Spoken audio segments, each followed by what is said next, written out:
Si alcanzaron a revisar la clase del lunes.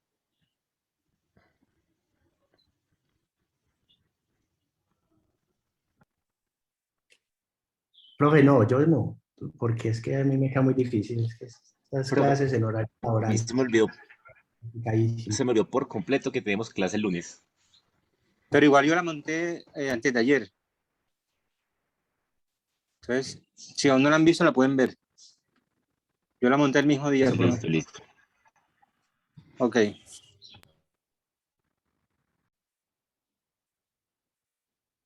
Ok, entonces, ese día hablamos de un concepto que se llama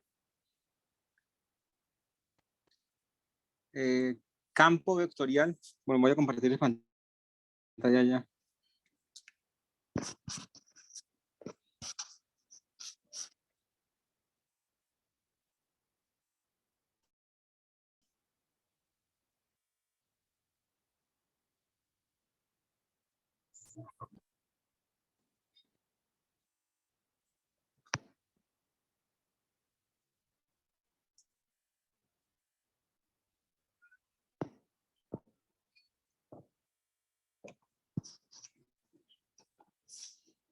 Listo. Entonces les decía, antes de ayer, estoy grabando, ¿sí? Antes de ayer comenzamos a hablar sobre campos.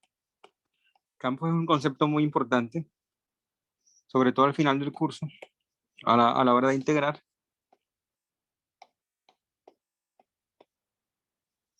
Entonces hablamos sobre campos vectoriales y escalares. Un campo vectorial era simplemente un nombre pomposo para una función que va de Rn y llega al mismo Rn. Les decía también que esa palabra campo y varias palabras que encontraremos durante el curso, por ejemplo, rotacional y divergencia, de las que hablaremos hoy, son palabras que vienen de la física. Porque en realidad todos estos conceptos, todo este cálculo en varias variables se desarrolló más que todo en la física. Si ustedes alguna vez han tomado o van a tomar más adelante un curso de, por ejemplo, de electrodinámica, se darán cuenta que el lenguaje que usan por allá es el lenguaje que vamos a introducir acá. Entonces, por eso muchos conceptos de este curso adoptan el nombre o tienen el nombre debido a la física. Entonces, no se preocupen por los nombres, quédense nada más con el concepto matemático. Listo, entonces un campo vectorial es simplemente una función que va de un Rn a un Rn. Nosotros nos limitaremos al caso de campos vectoriales de R2 a R2 o de R3 a R3 por simplicidad, pero todo funciona igual cuando estamos en Rn, con n mayor que 3. Un campo vectorial, sí, pues estoy haciendo un rápido resumen de lo que hicimos el lunes para los que todavía no han visto la clase, la grabación. Entonces un campo vectorial se llama o se dice de clase CK si las k-décimas derivadas de cada coordenada existen y además son continuas. Es decir, cada coordenada yo la puedo derivar k veces con respecto a cualquier variable en cualquier orden y esa función resultante siempre es continua. Eso se llama ser un campo de clase o de tipo CK.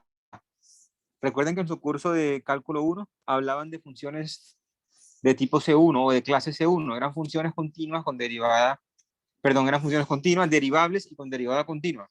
También hablaban, por ejemplo, de funciones C3 o CK en general. ¿Qué era CK? Eran funciones con K derivadas cuya k-décima derivada era continua. Entonces acá es la misma historia.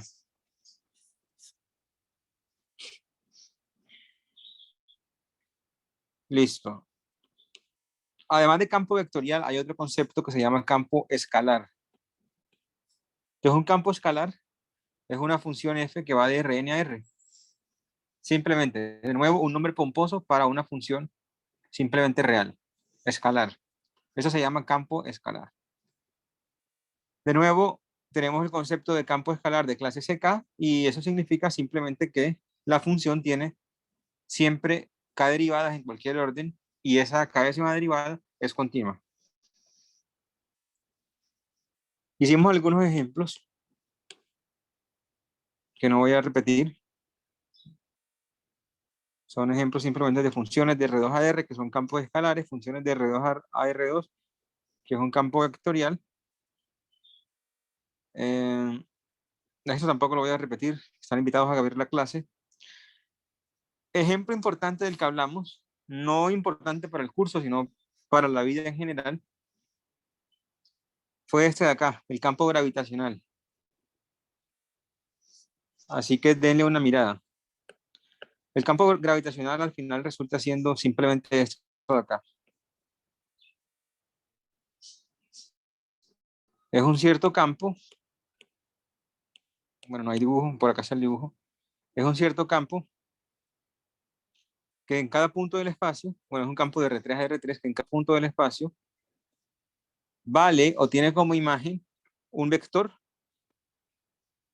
Bueno, estamos suponiendo que en cada punto del espacio hay una masa m uniforme. Si en cada punto tengo una masa m. Eso no es realmente posible, pero o sea, en la realidad eso no se puede hacer, pero estamos ideándolo así. Entonces en cada punto pongo una masa m y el campo vectorial voy a definirlo así. En cada punto del espacio, la imagen de la función f del campo vectorial, aquí en este punto va a ser un vector que apunta hacia el centro de la Tierra, suponiendo que el centro de la Tierra es el origen del espacio, y que tiene norma el producto de las masas, perdón, el producto de las masas m minúscula por m mayúscula, donde m mayúscula es la masa de la Tierra, por una constante sobre la distancia a la Tierra al cuadrado, la distancia al centro al cuadrado. Entonces eso de ahí es lo que se conoce como campo gravitacional. Está, creo que medio bien explicado en la grabación, así que mírenlo. También lo pueden ver en el libro, eso está en el libro también. Listo. Algo importante es lo siguiente. Campos vectoriales especiales en el sentido de que ellos, como por ejemplo este de acá, si el ejemplo 2 este campo de acá, eso de ahí es un campo porque es una función de R2 a R2, pero además tiene la siguiente propiedad. Fíjense que si yo considero la función f de x, y igual a x al cuadrado más xy, entonces el gradiente de esa función f es exactamente 2x más y, x. Ese es el gradiente de la función. Coincide con g de xy. O sea, este campo escalar es el gradiente de alguien. Recuerden que el gradiente siempre es un vector. Estos campos, que son el gradiente de alguien, tienen un nombre particular, se llaman campo vectorial gradiente. Entonces, un campo vectorial gradiente es simplemente un campo que es de la forma gradiente de alguien. O sea, eso de acá, como este de acá, que es gradiente de este señor de acá. Este concepto de campo vectorial gradiente va a ser importantísimo cuando hablemos de integrales. De hecho, todo lo que voy a hablar hoy, antes de empezar a hablar de máximos y mínimos, va a ser importantísimo cuando hablemos de integrales.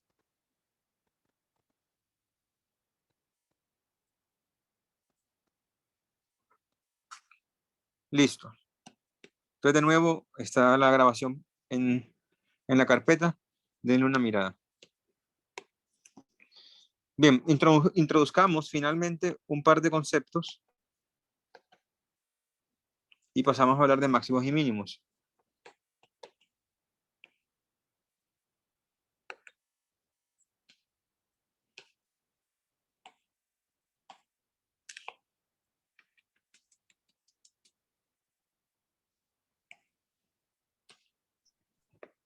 Ok.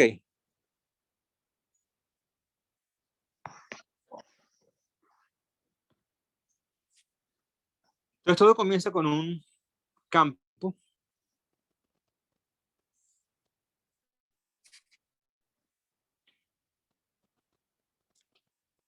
vamos a hacer un poco más pequeño.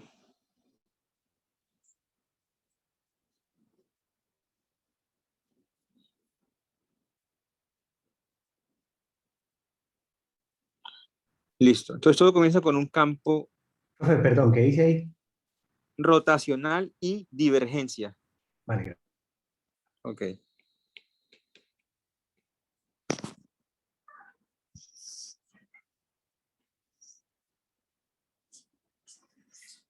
Listo. Entonces, para seguir la notación del libro, al libro le gusta usar para campos la misma letra F, pero mayúscula y negrita. Entonces, esto de acá es simplemente un campo vectorial. Vamos a pedirle que sea diferenciable, o sea, que tenga derivadas parciales. De hecho, vamos a pedirle que sea C1. Es decir, que tenga derivadas parciales y que sean continuas. Listo, entonces F tiene 3 coordenadas.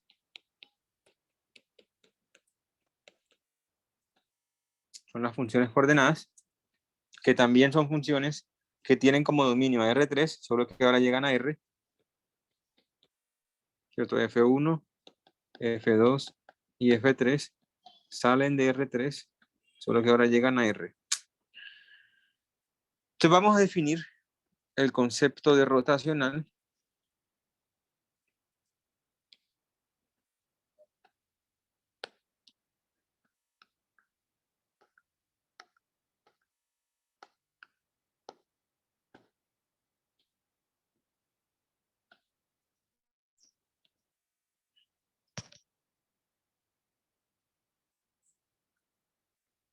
El concepto de rotacional del campo como otro campo dado por la siguiente expresión, que en principio es difícil de recordar, pero ya vamos a ver que no, que hay una forma fácil de recordarlo. Es el siguiente, la siguiente expresión. Entonces aquí es la derivada de F3 con respecto a Y menos la derivada de 2 con respecto a Z, derivada de la primera con respecto a Z, menos la derivada de la tercera con respecto a X, derivada de la segunda con respecto a X, la derivada de la primera con respecto a Y. Entonces eso, en principio extraño, se llama el rotacional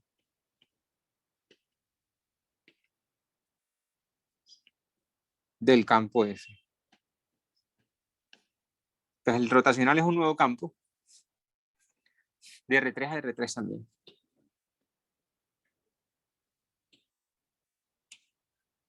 Entonces una observación es la siguiente. Note que en realidad el rotacional lo puedo escribir así. Si I es el primer vector básico, J el segundo y K el tercero,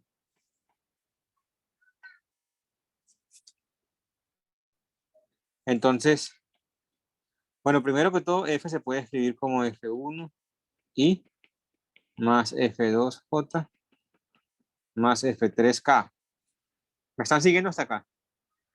Pues se perdieron en esta notación.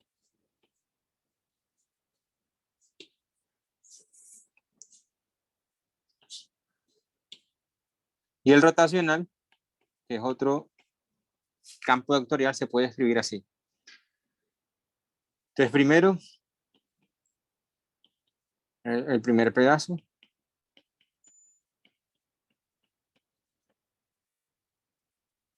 Después, el segundo pedazo.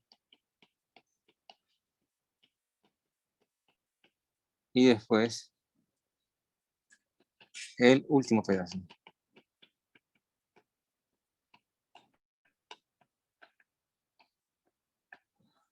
Listo.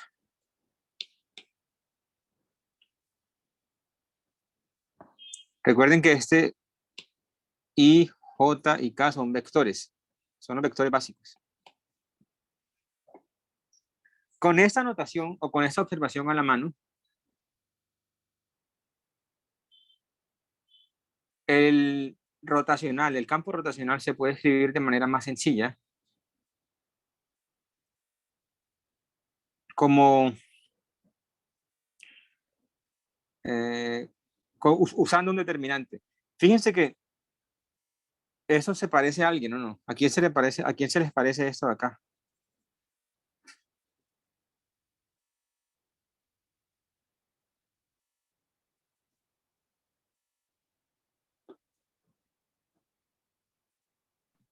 Al determinante de una matriz.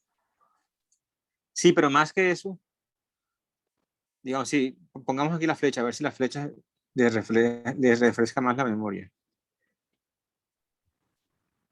Producto cruz. Ah, un producto cruz, exactamente. Esto parece un producto cruz,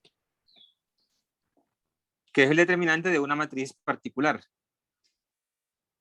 Entonces, antes de escribir quién es la matriz, introduzcamos primero esto de acá. Entonces, miren, el gradiente de una función es, eso es como un paréntesis acá, es eso de acá.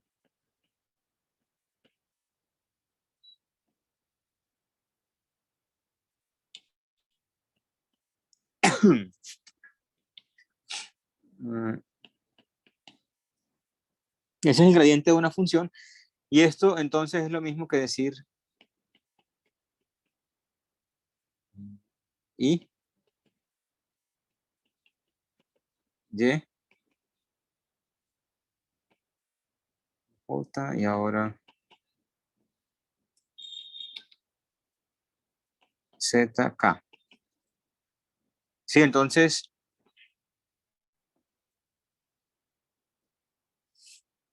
vamos a definir la notación esa de acá, o el operador nabla. Sí, por definición, ese operador nabla solamente solo, sin el F, va a ser esto de acá.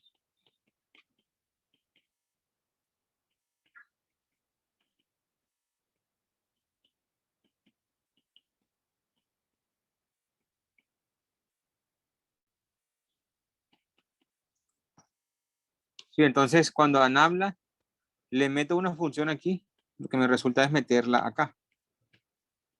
Eso es lo que quiere decir el nabla. Nabla actúa en una función de esta forma. Es decir, nabla me devuelve exactamente el gradiente de la función.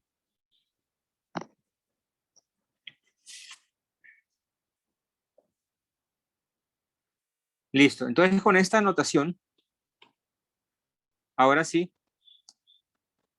el rotacional, voy a poder escribirlo de la siguiente forma.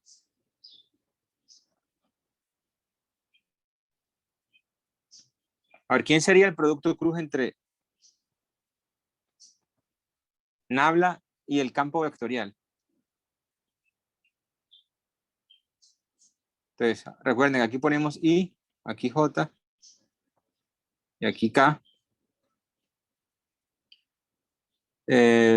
Nabla es, fíjense, nabla es un vector, es un operador, pero que se está viendo como un vector, ¿cierto? El vector cuya primera coordenada es derivada con respecto a X, segunda derivada con respecto a Y, tercera derivada con respecto a Z. Entonces el nabla lo estamos viendo así.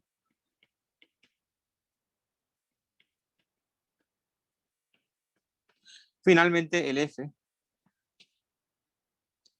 es simplemente F1, F2 y F3. Eso acá es, recuerden, el producto cruz entre dos vectores. En este caso el vector nabla y el vector F. Usando la definición de producto cruz, esto de aquí sería este por este. Bueno, la primera coordenada, quiero decir, vamos a meter este por este y este por este. Pero aquí en realidad hay que pensar el producto no como el producto usual, sino como la composición del operador derivada, del operador derivada con la función. Si en realidad de aquí esto es más una manera cero rigurosa, para nada rigurosa, de intentar escribir esto de acá. Aquí tendría que multiplicar esto y restar el producto de esto. Solo que esto es un operador y esto es una función. Yo no puedo multiplicar eso. Entonces lo que voy a hacer es interpretar ese producto como la composición del operador con la función. Entonces eso me va a resultar en el operador derivada con respecto a y en F3. Y ahora este operador aplicado a F2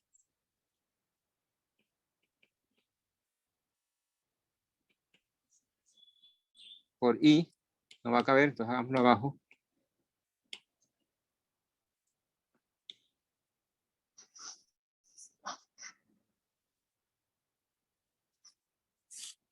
Entonces ahora viene un menos.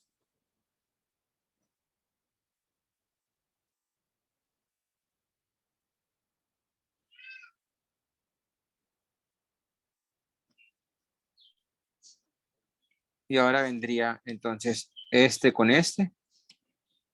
O sea, ese señor de acá.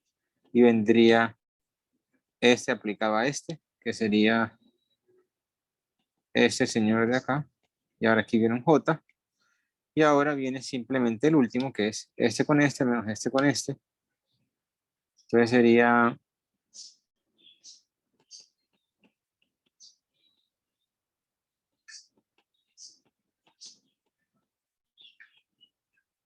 este de acá. Ahora ese menos que tengo acá lo puedo cambiar a más. Voy a hacer esto, poner un más acá, aquí un menos y aquí un más. O sea, cambio todo el mundo de signo. Entonces cuando yo hago eso, pongo un más acá, un más acá y un menos acá. Entonces hago esto. Listo. Si se fijan, esto de acá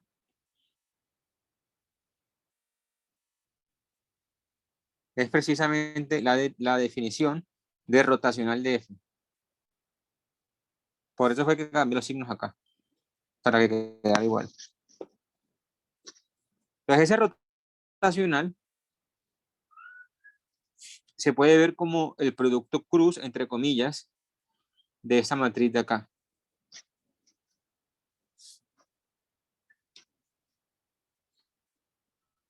Entonces eso resultó siendo el rotacional del campo F.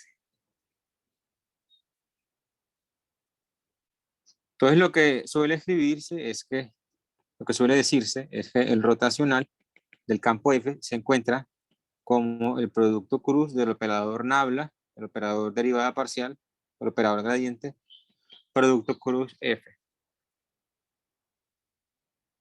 ¿Sí?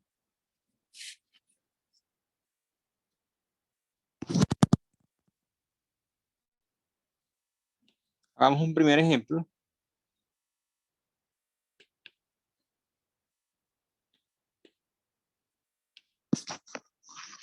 Entonces, sea F, este campo de acá. Profe, disculpe, sube un poquito. Sí, claro. Tú me dices hasta dónde. Ahí está bien.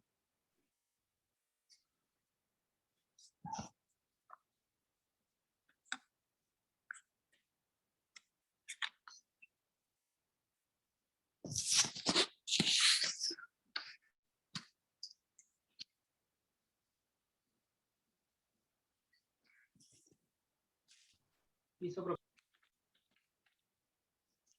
Ok. Bueno, los que estén interesados en saber de dónde vienen estos nombres, pueden dar una mirada al libro o buscarlo en Google. ¿Sí? ¿Cuál es la motivación física de esos nombres? La motivación física de rotacional es bastante interesante. Tiene que ver con que el agua fluya en un solo sentido o empieza a girar, o sea, empieza a hacer remolinos. Sí, no vamos a hablar aquí de eso, pero es chévere. Pueden mirarlo en el libro hay algo de eso, o pueden buscarlo por su cuenta en Google. Pero bueno, continuemos. Entonces pongamos acá, es un campo vectorial, entonces tengo que dar 3 entradas. Pongamos X, Y, Z menos Y, coma, zx. Entonces quiero encontrar el rotacional de ese campo vectorial.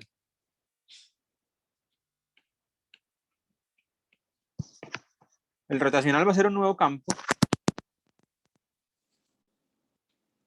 dado por, recordemos, siempre es el producto cruz entre nabla y el campo. Por tanto, esto va a ser I, J, K. Acá ponemos a nabla.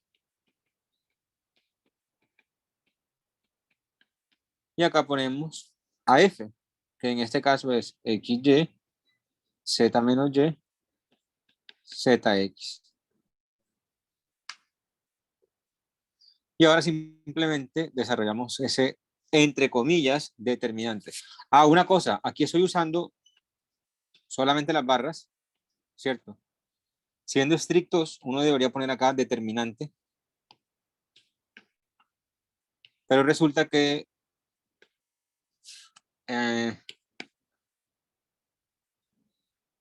sí, si quieren pongan determinante. Ustedes van a encontrar muchas veces que una matriz, por ejemplo, se escribe así. Y cuando se escribe así, se están refiriendo al determinante. O sea, cuando se escribe con barras en vez de corchetes, es el determinante. Pero no importa, pongamos determinante para que sea más explícito. El determinante. Listo. Entonces vamos a ver si están entendiendo. ¿Qué pongo en la primera coordenada?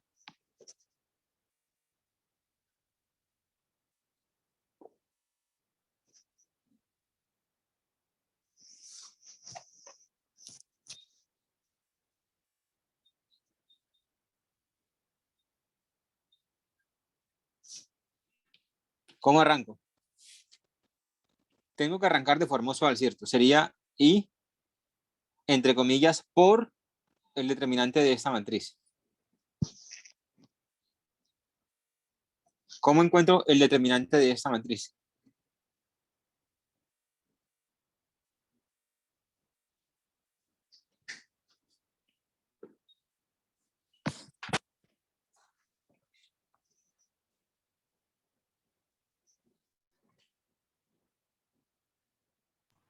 Sería la derivada parcial con respecto a y por zx menos la derivada parcial con respecto a z por z menos y.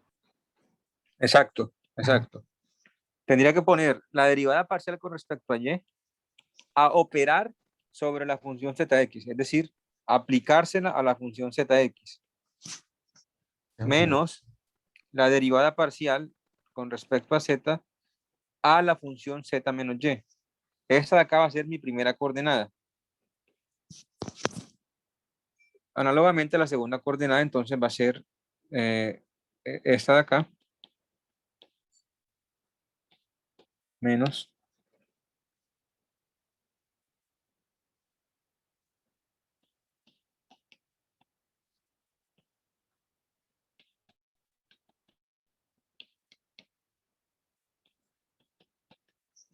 y finalmente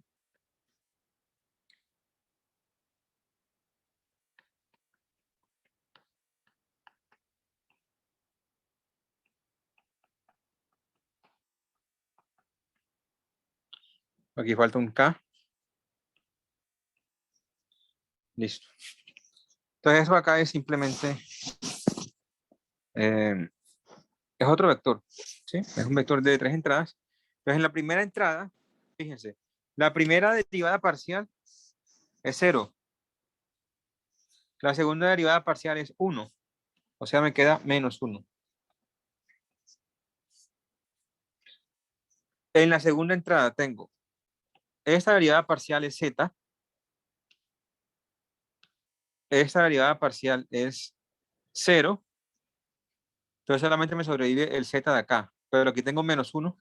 Entonces sería menos z. La última. Esta derivada parcial es 0. Esta derivada parcial es menos x. Listo. Entonces eso acá sería el rotacional. Que escrito con I, con J y con K, debería ser esta de acá.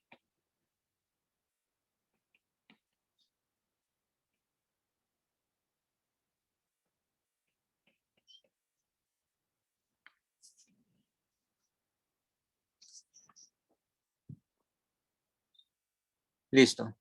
¿Quedó claro entonces cómo se encuentra el rotacional de una función? Pues de un campo vectorial.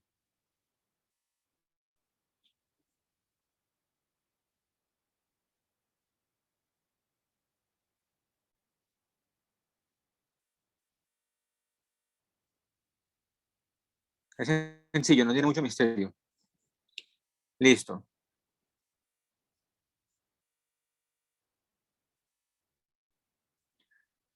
Entonces escribamos el primer resultado importante sobre rotacionales, que de hecho se puede escribir de manera muy simple una vez nos hemos dado cuenta que el rotacional es prácticamente un producto cruz, y es el siguiente.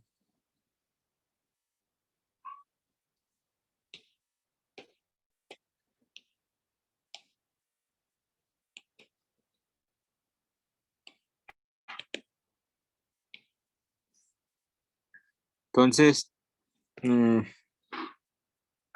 sea F un campo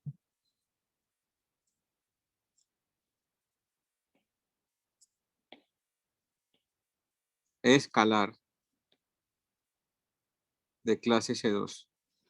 Entonces, campo escalar significa simplemente que F es una función que va ya sea de R2 o de R3 a los reales. Por eso se llama escalar, porque cae en los escalares.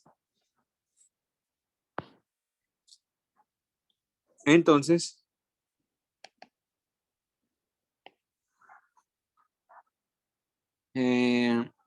fíjense una cosa. Esto de acá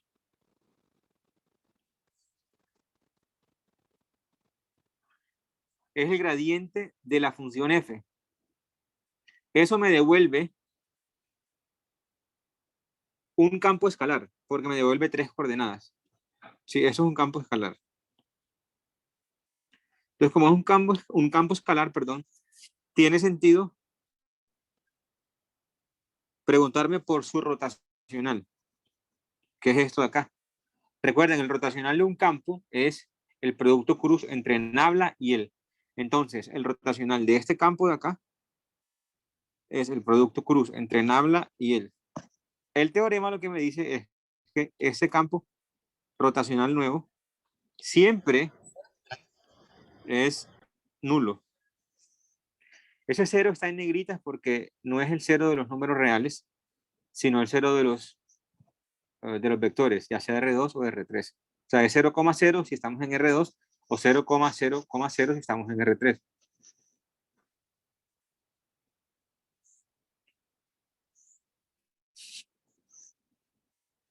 Antes de ver por qué eso es verdad, la verdad que la verdad es bastante sencillo, veamos un ejemplo para que se entienda exactamente lo que estoy diciendo.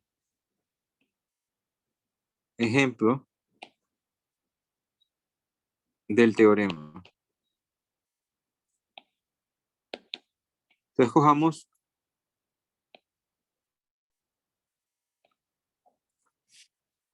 en realidad nosotros en este caso particular nos vamos a limitar, en el campo de rotacional nos vamos a limitar a funciones de R3. Entonces supongamos solamente que la función vive en R3. Hagamos un ejemplo, digamos que f, x, y, z es xz más y cuadrado z. Esa de ahí es mi función, mi campo escalar, sobre todo de R3 a R. Entonces yo tengo un vector gradiente que es simplemente z, 2yz, x más y cuadrado. Simplemente derivé y lo obtuve.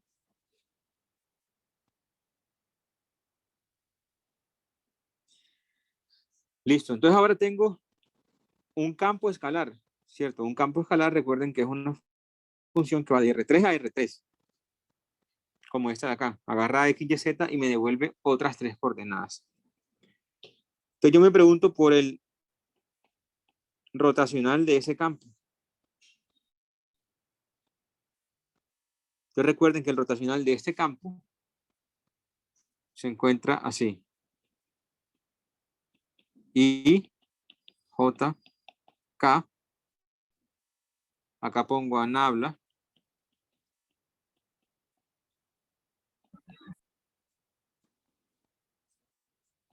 Y abajo pongo a F.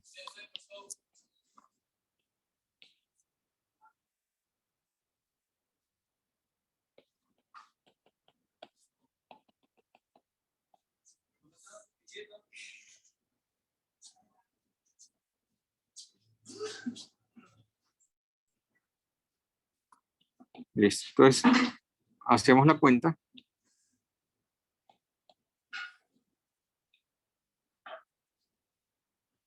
En la primera coordenada tendríamos la derivada con respecto a y de esto menos la derivada con respecto a z de esto. Si se dan cuenta, eso daría 2y menos 2y. Ahora aquí tendríamos menos, sí, porque recuerden que el j va con un menos, la derivada con respecto a x de esto, que es 1, menos la derivada con respecto a z de esto, que es otro 1. Por último, la derivada con respecto a x de esto, que es 0, menos la derivada con respecto a y de esto, que es 0. Y eso evidentemente da 0,0,0. Entonces el teorema lo que me dice es que eso siempre pasa. Me dice, siempre que yo tengo una función que caiga en los reales, o sea, un campo escalar, y que sea suficientemente diferenciable, entonces el rotacional del gradiente es siempre el vector nulo.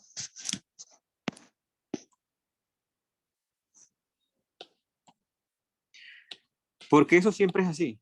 Entonces,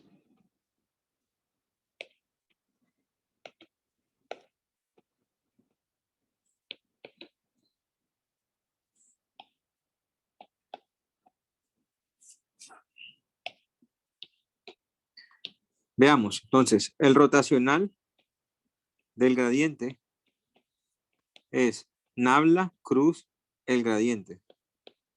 Aquí no, para no confundirnos, pongamos ese paréntesis.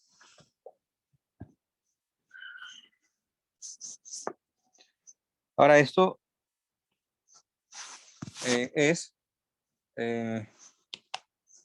aquí me comí el determinante. Ahora sí me lo comí porque ya no está en barras, sino en corchetes.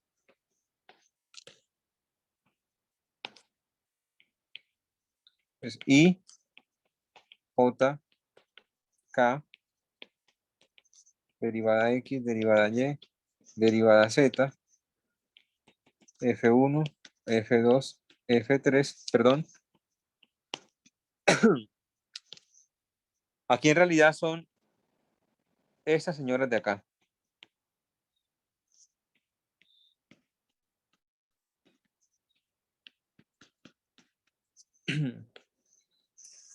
¿Por qué? Porque aquí abajo van las coordenadas del campo al cual le estamos sacando el rotacional. Dicho campo, en este caso, es este señor de aquí adentro, que tiene una forma muy particular porque es derivada parcial con respecto a x en la primera coordenada, derivada parcial con respecto a y en la segunda y la derivada parcial con respecto a z en la tercera. Entonces el F1, F2 y F3 de antes ahora son estos de acá.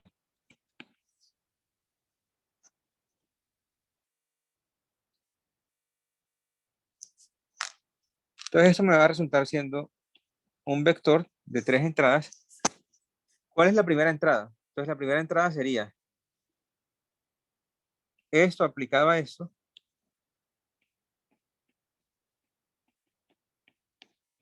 menos esto aplicado a esto.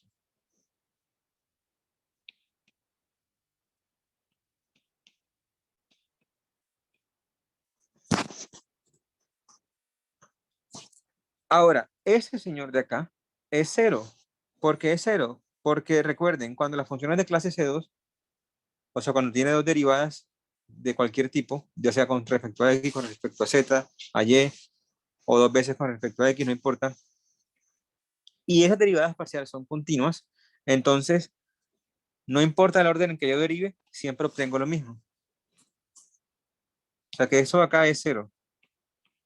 ¿Sí? Porque derivar primero con respecto a Z, después con respecto a Y, es lo mismo que derivar primero con respecto a Y y después con respecto a Z.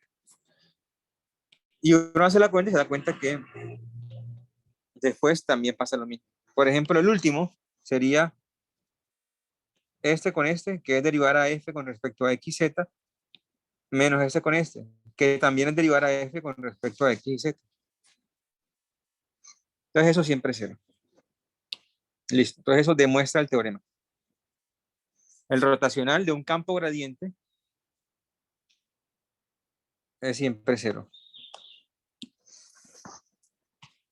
¿Sí? Lo que acabamos de demostrar es que el rotacional de un campo gradiente es el vector nulo. Eso va a ser fundamental a la hora de integrar.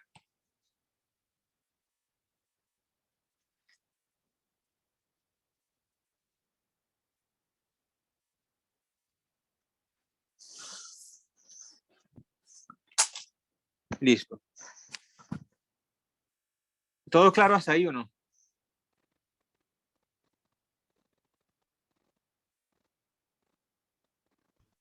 Sí, profe.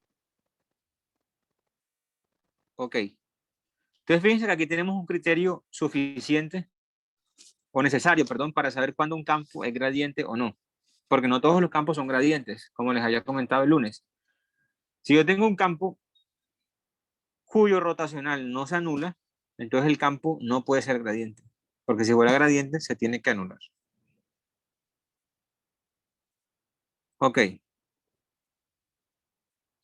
Perdón, un segundo.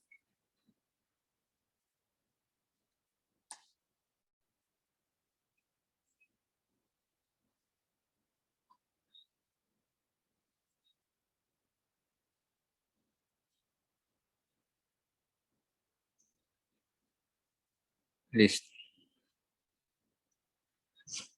El otro concepto importante a la hora de integrar por allá abajo, si al final del curso, va a ser el concepto, el concepto de divergencia. Entonces, definición.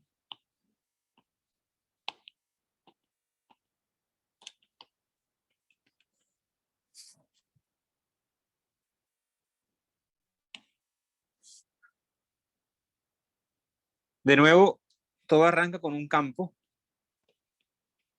digamos, de R3 a R3, pero en este caso sí puede ser R2, solo que vamos a tomarlo como R3 solamente.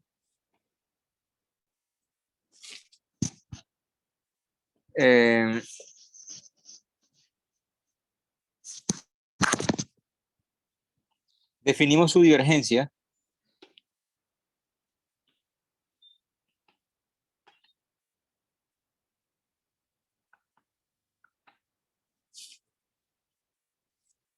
como la función o como el campo escalar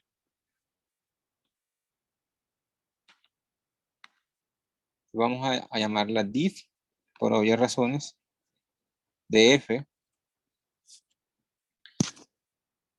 Y esto de aquí va a ser simplemente nabla.f. Entendamos qué significa ahí. Aquí voy a poner lo que significa eso, pero antes de eso intentemos entenderlo. Entonces, nabla es un vector de operaciones, en realidad. F es un vector de funciones. Ojo que esta es F mayúscula, ¿cierto?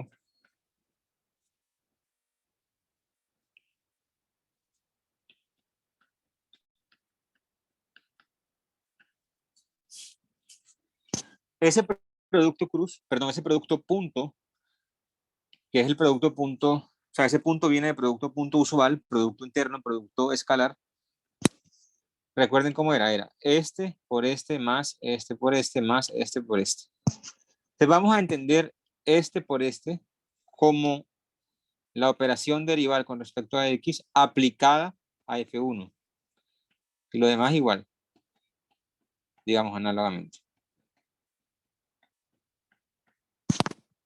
Eso de ahí va a ser nuestra definición de divergencia.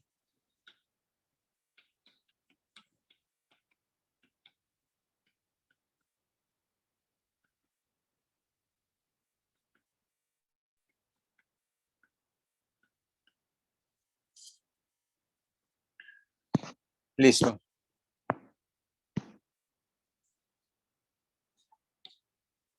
Yo voy a borrar lo verde. Lo dejo ahí unos segundos y lo voy a borrar.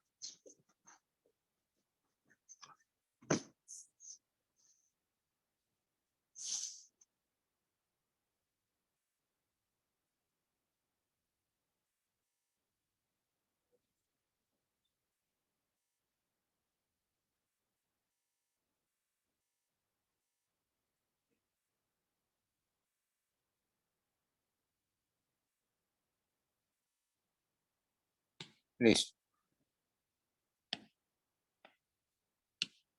Ejemplos para que no se quede el concepto en el aire.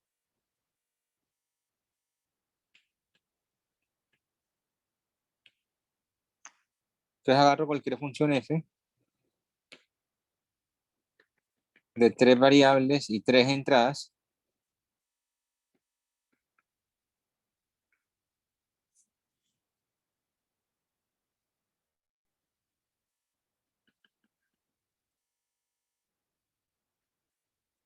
Por ejemplo. Y en ese caso entonces la divergencia de ese campo sería, bueno, la divergencia digamos en un punto de x, y, z. Sería pues derivar con respecto a x la primera, o sea, y e a la x, y. Derivar con respecto a y la segunda. Y derivar con respecto a z a la tercera, o sea, 1. Y eso se suma.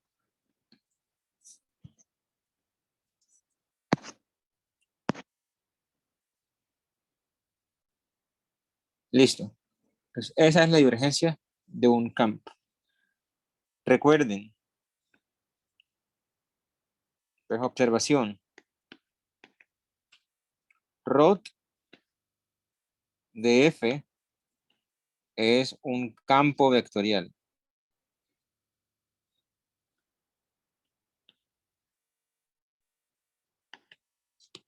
Mientras que la divergencia de F es un campo también, solo que escalar. ¿Sí? Divergencia me está cogiendo una función y me está devolviendo, es decir, me está cogiendo una función de 3 entradas o un campo vectorial y me está devolviendo un número real, o sea, una función escalar, tal y como está acá, fíjense. La divergencia aplicada en un punto de x, y, z da como resultado otro número. Entonces, en realidad es un campo escalar, no un campo vectorial. Ok, muy bien. Siguiente resultado importante, que también viene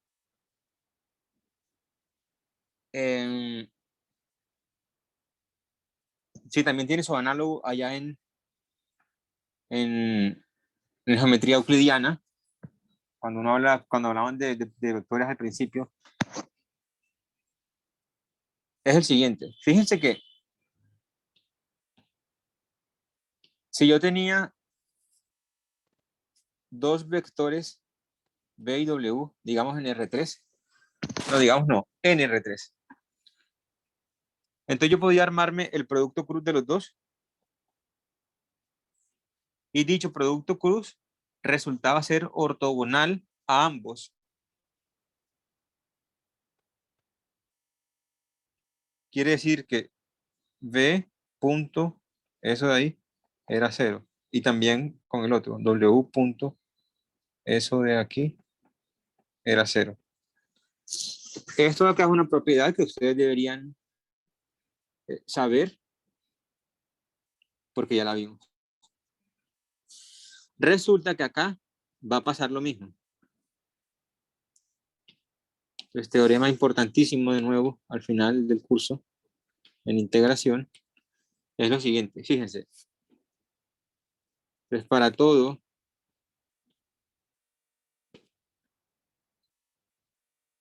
campo F de clase C2 vale lo siguiente. Tengo mi campo F, a él tengo asociado el rotacional, que es nabla cruz F. Ese rotacional va a resultar siendo ortogonal a nabla.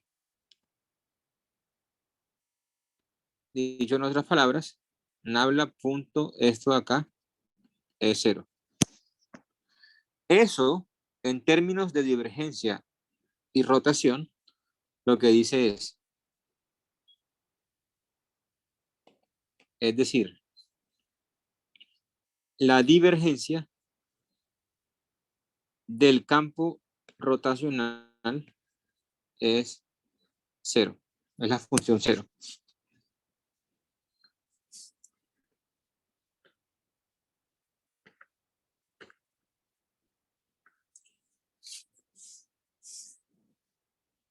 Listo. La prueba de esto es exactamente igual a la prueba que se hace para probar que el producto cruz de dos vectores es ortogonal a cada uno de los dos. Entonces no la vamos a repetir. Finalmente hagamos un ejemplito rápido de ese resultado para que lo vean en acción.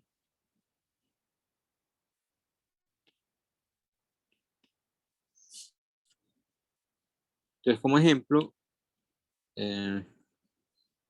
agarremos este campo, por ejemplo.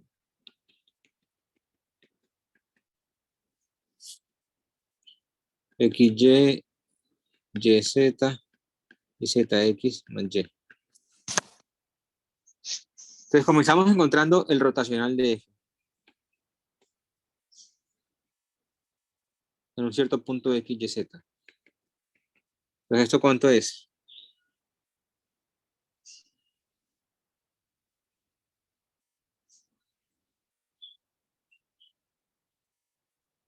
Y J, K. Ahora las derivadas. Y ahora la función.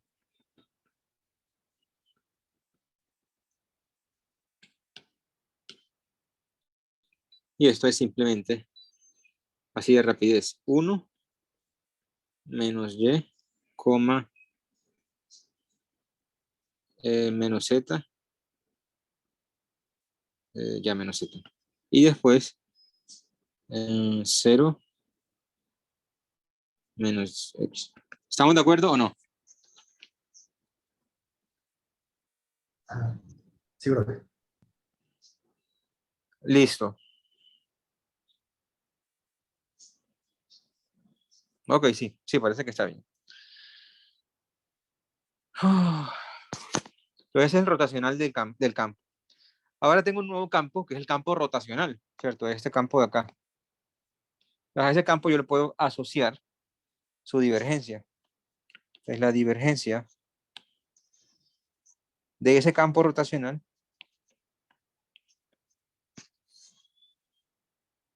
digamos en un punto de X, Y, Z, Entonces, ¿cómo lo encuentro? Lo encuentro tomando el producto punto entre nabla y 1 menos y, coma menos z, coma menos x. O sea, entonces la primera derivada parcial es 0.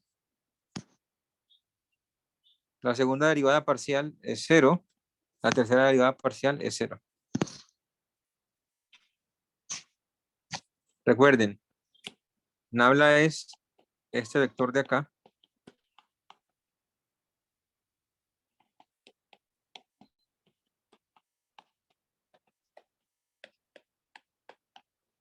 Entonces, primero derivo con respecto a x a 1 menos y, después con respecto a y a menos z, después con respecto a z a menos x. Y eso da 0. Eso lo anticipó el teorema anterior. Me dice, el rotacional de cualquier campo tiene la propiedad de que al aplicarle la divergencia siempre resulta 0. Como lo muestra este ejemplo. Esta es una ilustración del teorema.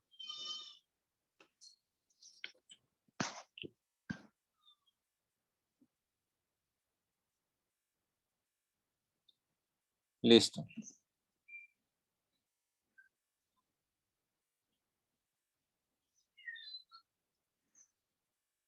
¿Preguntas hasta acá?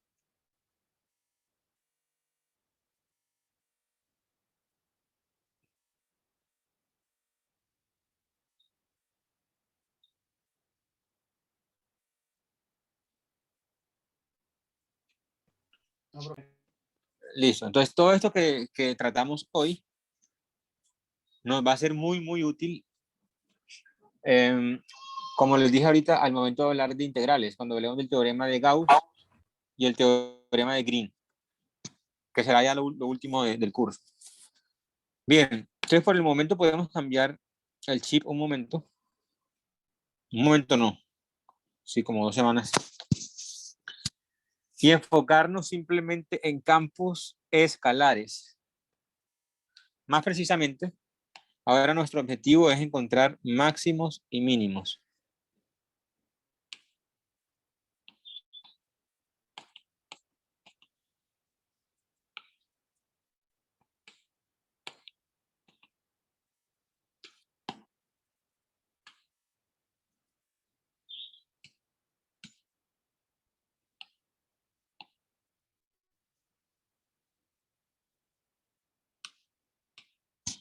A ver, recuerden ustedes su curso de cálculo 1. Si a uno le dan una función, por ejemplo, esta de acá, definían el intervalo 1,7 a los reales de esta forma.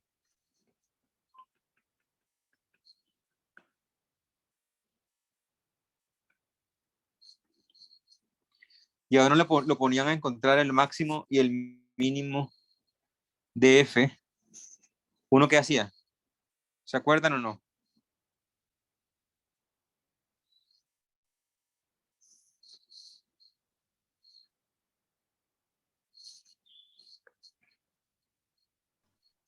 Sí, profe, derivamos y igualamos a 0 para sacarlo de los puntos críticos.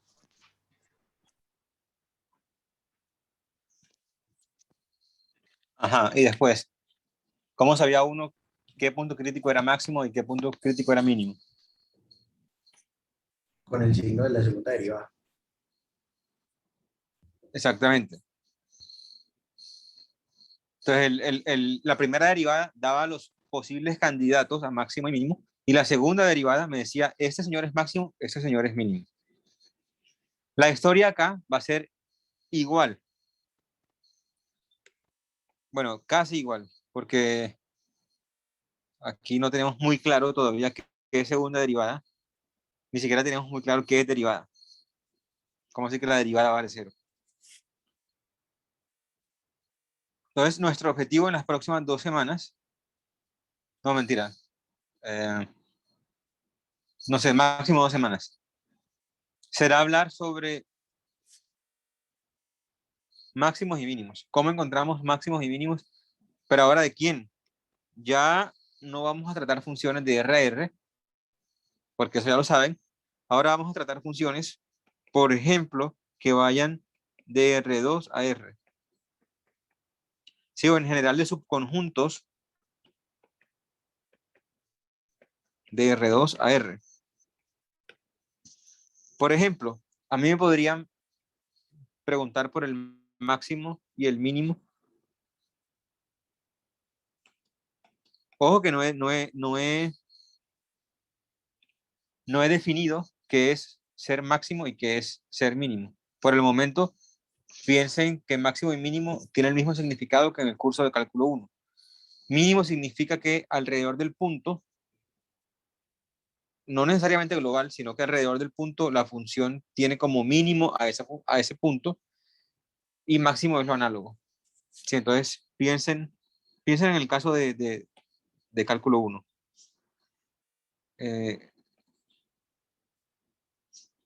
Esta cosa de acá, este punto de acá, verde, se llamaba mínimo local. No era un mínimo absoluto, porque hay puntos, por ejemplo, estos de acá abajo, en donde la función vale menos, pero era mínimo absoluto. Al igual que este, y al igual que ese señor y ese señor son máximos locales. Entonces hay máximos locales, mínimos locales, máximos absolutos, mínimos absolutos. Por el momento nos vamos a concentrar solamente en máximos y mínimos locales, que no he definido qué es rigurosamente, pero creo que todos tienen por lo menos la intuición de qué es eso. Entonces, si me preguntan por los máximos y mínimos locales, o simplemente máximos y mínimos, no voy a escribir la palabra locales, de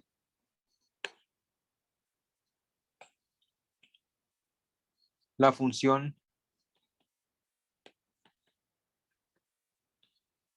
definida por f de xy igual a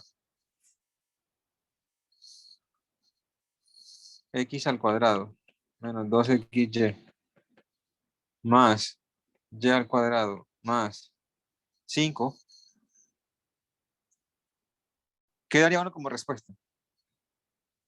Si primero quiero mostrarle el tipo de preguntas que nos van a hacer en este capítulo del libro y después quiero mostrarles la respuesta. De forma cero rigurosa, porque aún no sabemos ni siquiera qué es un máximo y qué es un mínimo, aún no lo hemos definido. Entonces solamente con lo que podemos intuir de cálculo 1. ¿Qué creen ustedes que sea un máximo o un mínimo de esta función? Fíjense que los tres primeros términos son muy conocidos. O la primera expresión, el primer trinomio, debería ser conocido por todos. ¿Eso de ahí qué es?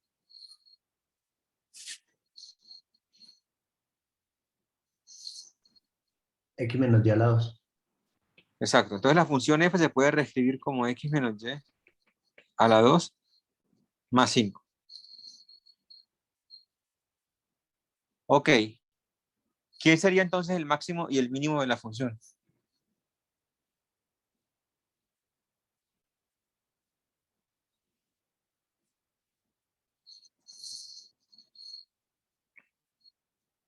Si lo que quiero es, entre todos los valores de xy en R2,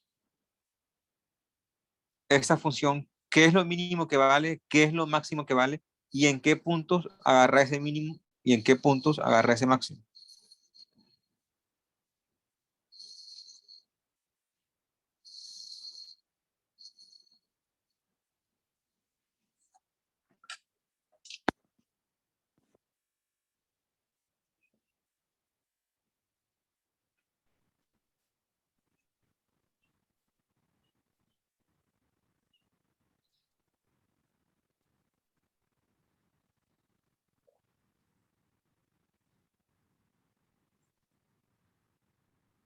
Sin miedo.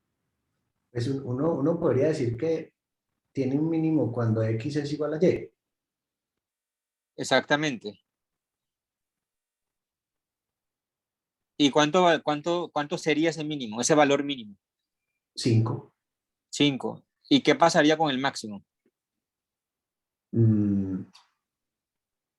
Estoy pensando, pues realmente pues así, no diría que no hay, pues porque igual X y Y pueden crecer. Exacto, simplemente eso. Entonces, fíjense, la función f, como es x menos y al cuadrado más 5, y este señor de acá es siempre mayor o igual que 0, porque es un cuadrado, entonces es siempre mayor o igual que 5. Si la función es mayor o igual que 5. El valor 5 lo puede tomar como imagen. ¿Cuándo? Cuando x es igual a y. Y sí, solamente si x es igual a y. Entonces, fíjense, siempre que x sea igual a y, la función vale 5. Y ese 5 va a ser un mínimo global.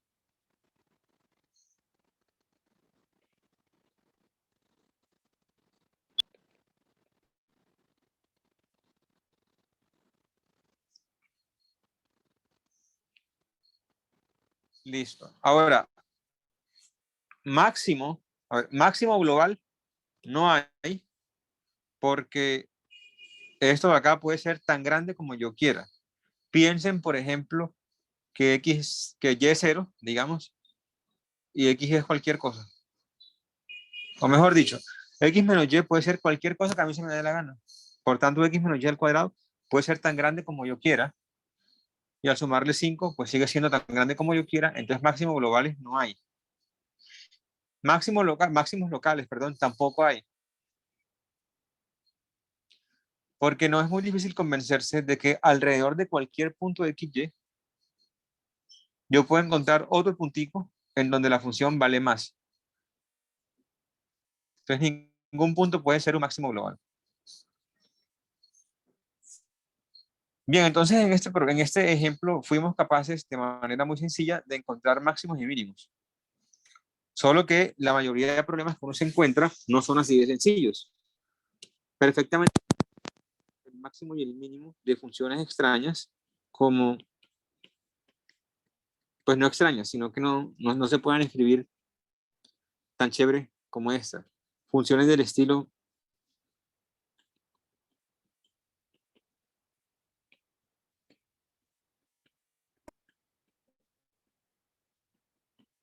cosas así. Ya ahí no se va a poder escribir como la de arriba, y entonces, por lo menos así a ojo, como hicimos con la de arriba, no vamos a ser capaces de decir si la función o dónde la función tiene un máximo o un mínimo, ni global ni local, ¿cierto? Ahí tenemos las manos atadas. Entonces toca hacer lo mismo que se hacía en el caso real, que es introducir la primera derivada, la segunda derivada y preguntarnos cuándo vale la primera 0 y cuándo la segunda vale mayor que 0 o menor que 0.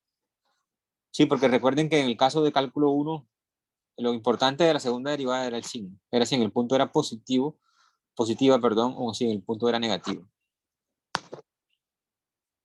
Muy bien. Entonces, antes de hablar un poco sobre eso, formalicemos qué es lo que estoy diciendo con mínimo, a qué me refiero con mínimo local y máximo local.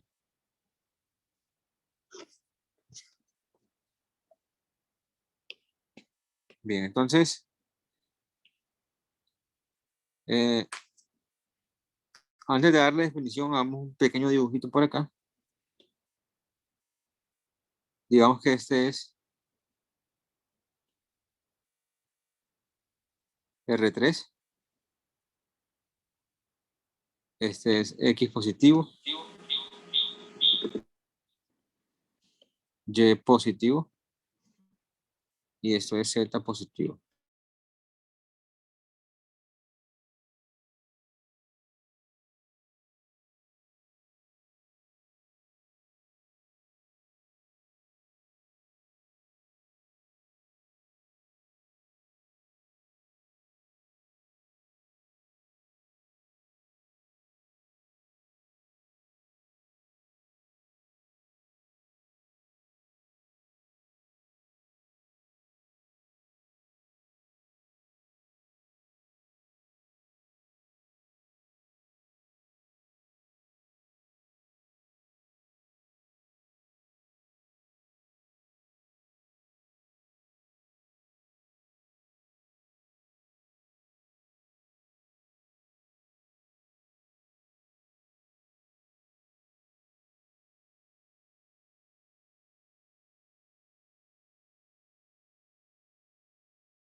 Profe, tiene el micrófono apagado o se le salió.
¿Hasta qué parte escucharon, muchachos?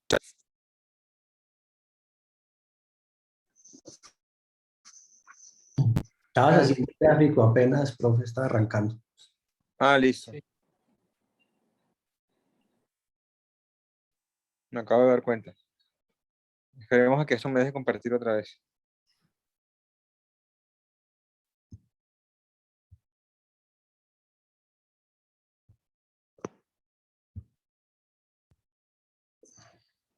Ya vengo.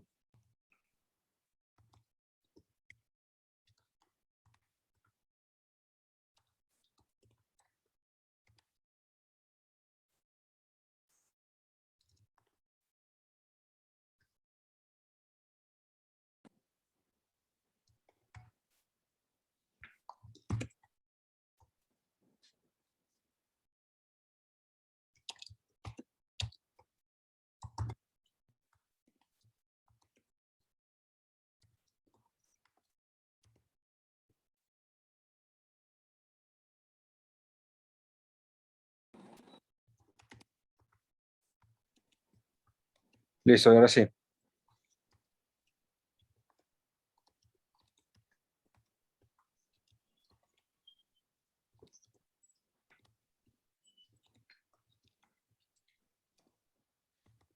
Ok, listo. Entonces, bueno, les decía que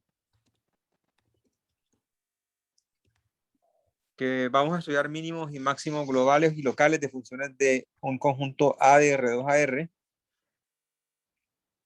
Entonces, cuando uno tiene un subconjunto A de R2, que es ese verde de ahí, uno tiene lo que se llama su gráfica. Su gráfica es el conjunto de puntos X, Y, F de XY. ¿Cierto? Agarro un punto del dominio X, Y, evalúo F ahí, o sea, F de X, Y, y ubico el punto cuyas coordenadas son X, Y, F de XY. Esa es la gráfica de la función. ¿Cierto? En coordenada X y Y tienen lo mismo que el punto de su dominio, y en coordenada Z tiene el valor de la función. O sea, este señor de acá, en verde, para que lo vean mejor, es F de X, Y. ¿Cierto? Entonces esa es la gráfica de la función, en general. Si es algo que ya saben, para que lo recuerden. Entonces, estamos definiendo qué es lo que es un mínimo local. ¿Qué debería ser un mínimo local? Entonces, un punto X0, Y0 del dominio de A, se va a llamar mínimo local. Veamos la gráfica. Intuitivamente, un mínimo local, un punto XY, X0, Y0, y falta el 0 y el 0, sería un mínimo local cuando alrededor de él, o sea, en un círculo muy pequeñito alrededor de él, su imagen está por debajo de las imágenes del resto de puntos en ese círculo cercano a él. Dicho de otra forma, X0, Y0 se va a llamar un mínimo local si ustedes se van a la gráfica, miran ese punto correspondiente a él, entonces ese punto está por debajo de todo el mundo que esté cerca a él. Cerca a él, porque por acá puede ser que la función haga cosas locas, en particular sea menor, y eso no me importa. Solamente me va a importar cómo se comporta la función alrededor del punto. Entonces, ¿qué sería la formalidad o la formalización de eso que acabo de decir? Diríamos que X0 y Y0 es un mínimo local si existe un epsilon positivo muy pequeño, tal que la imagen de ese punto, X0 y Y0, está por debajo del resto de imágenes. ¿En dónde? Ayúdenme, ¿qué pongo acá?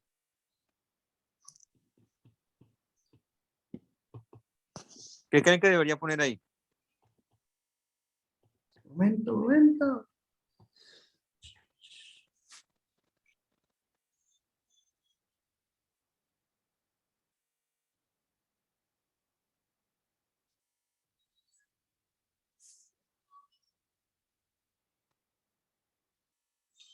Pues voy a hacerlo más grande, ahora lo pongo pequeño. voy a poner la bola centrada en x0 y y0 con radio epsilon. Solamente tengo que inspeccionar la imagen de los puntos dentro de esa bola y ver si todas esas imágenes están por encima o no de la imagen del centro. Cuando eso pasa, cuando están por encima, ese centro va a ser un mínimo local. Entonces, para todo x y y, en la bola de radio epsilon, centrada en x0, y0. Esa va a ser nuestra definición de mínimo local.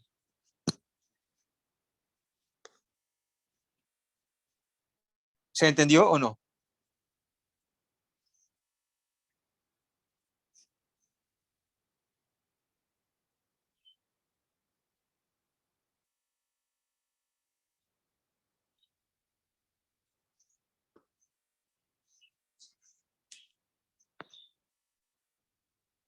Ok.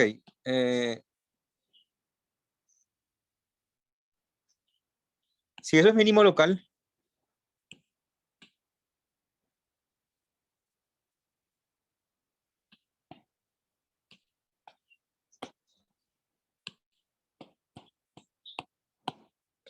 pues máximo local, perdón, va a ser lo mismo, solo que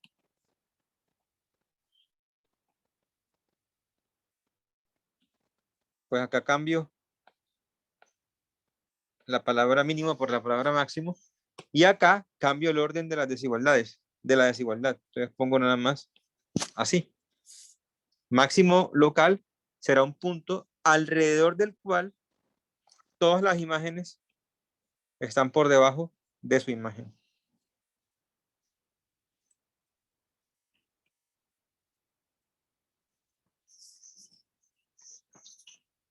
Listo. Entonces eso es un máximo local. Profe, y ahí en el caso que determina el epsilon, no es un epsilon arbitrario. No es arbitrario, es suficientemente pequeño para que eso pase. ¿Cómo determinarlo? Eso es muy difícil. Ya. Y además que normalmente eso no es importante. Lo importante es que exista. A ver, vamos otra vez al caso de R. Porque en R es más fácil hacer dibujos. Ah, listo. Bueno, tampoco. Ahora sí. Entonces, en el caso de R, cojamos la siguiente gráfica, digamos. Entonces, ese punto de acá, a ver, piensen en la recta real como si fuera R2. Piensen que esto es R2, la recta real. Y piensen que este es el eje Z. Entonces yo cojo el punto X0, Y0. Y para que él sea mínimo local, lo que tiene que pasar es que alrededor de él, su imagen esté por debajo de las otras imágenes, tal y como ocurre aquí. Porque la imagen del punto está por debajo de las otras imágenes. Entonces, por ejemplo, en este caso particular, esto de acá me sirve como epsilon. ¿Cierto? Esa distancia de ahí me sirve como epsilon. Fíjense que ese epsilon no es arbitrario, porque si yo amplío ese epsilon, bueno, es que en la gráfica tal vez no se ve muy bien, pero vamos a modificarla así. Vamos a hacerla así. Entonces, si yo amplío ese epsilon, pues ya eso no lo puedo hacer, porque digamos en este punto de acá,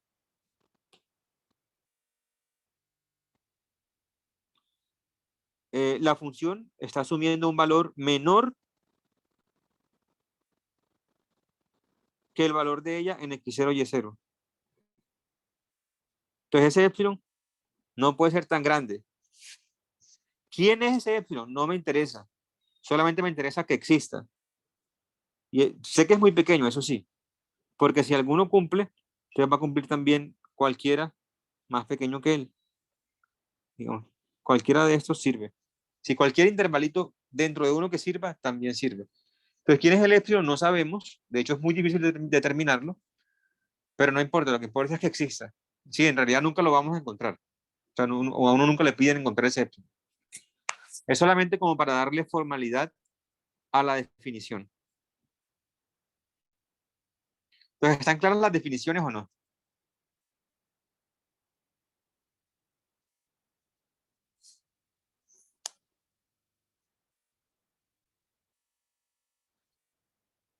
Listo. Entonces, eso de acá es un mínimo, un mínimo local y un máximo local. ¿Qué será?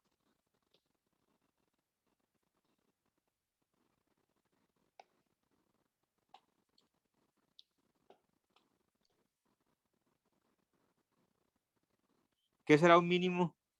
Aquí tengo local, ahora voy a cambiar la palabra local por la palabra global.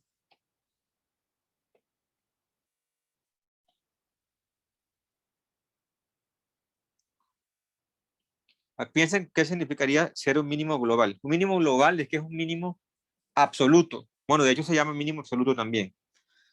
Ahí sí quiere decir que la función ahí en ese punto agarra un valor que es menor que el resto de la función. Entonces, digamos así. Intuitivamente eso debería ser un mínimo global o mínimo absoluto. Entonces aquí debería decir lo siguiente. Entonces mínimo global sí. Sí que pues este ya no va. Sí.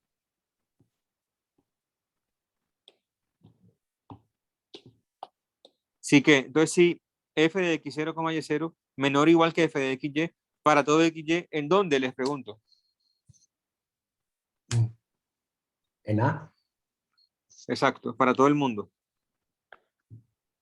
Eso es mínimo global o mínimo absoluto. Ya puedo borrar eso porque ya creo que ya quedó claro todo. Y entonces también tengo la definición de máximo global o absoluto.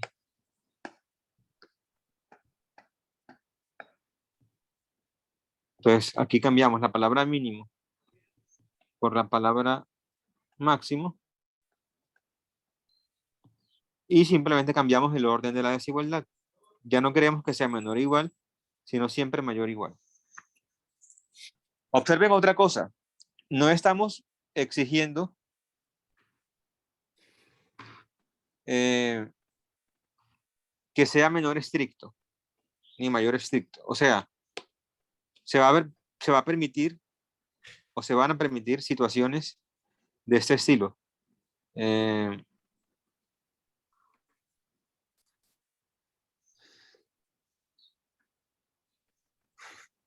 donde ese mínimo absoluto o global se repita.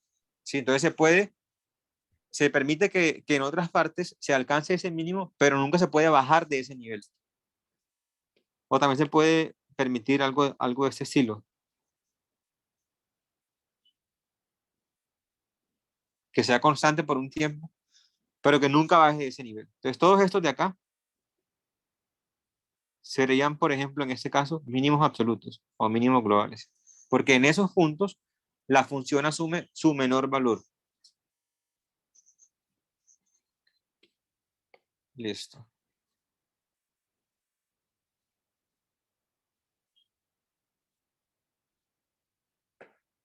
Ok.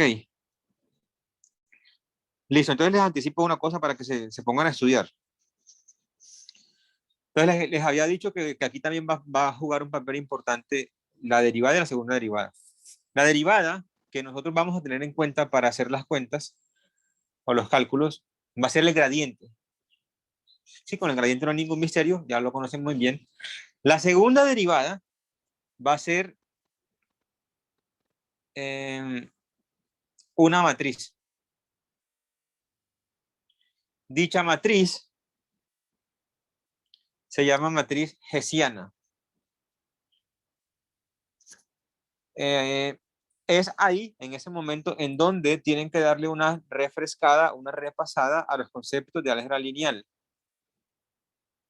Este curso se ve simultáneamente con lineal 2, ¿cierto?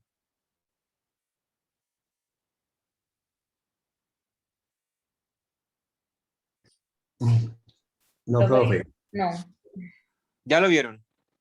No, a mí no me toca ver lineal 2. yo solo he visto lineal. Ah, ok. Y en lineal 1, ¿ustedes ya vieron valores propios? Sí. Ah, bueno. Entonces, si saben valores propios, está bien. Entonces, solamente tienen que refrescar el concepto de valor propio. ¿Qué es un valor propio? Y mejor aún, si saben o si alguna vez vieron que era una matriz definida positiva. ¿Eso lo vieron alguna vez?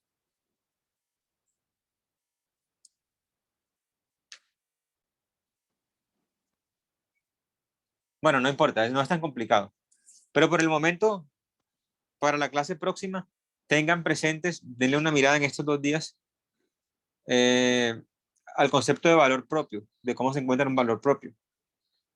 Y aparte de eso, o sea, el otro ingrediente que requerimos va a ser el de matriz definida positiva. Ese, si no lo han visto, yo lo introduzco. Es sencillo. Pero bueno, ok.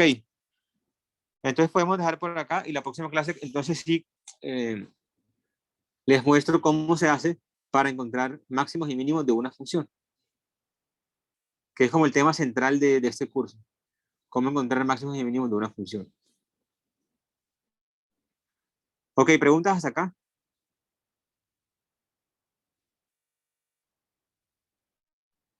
No, no, profe. Listo. Entonces, si no hay preguntas, hablamos el, el viernes. Recuerden los que llegaron tarde que la clase del lunes está grabada y guardada, está en la lista desde el lunes. Entonces, denle una mirada, por favor. Bueno, entonces hablamos el viernes. Listo, con gusto. Gracias, profe. Listo. Chao a todos, pues.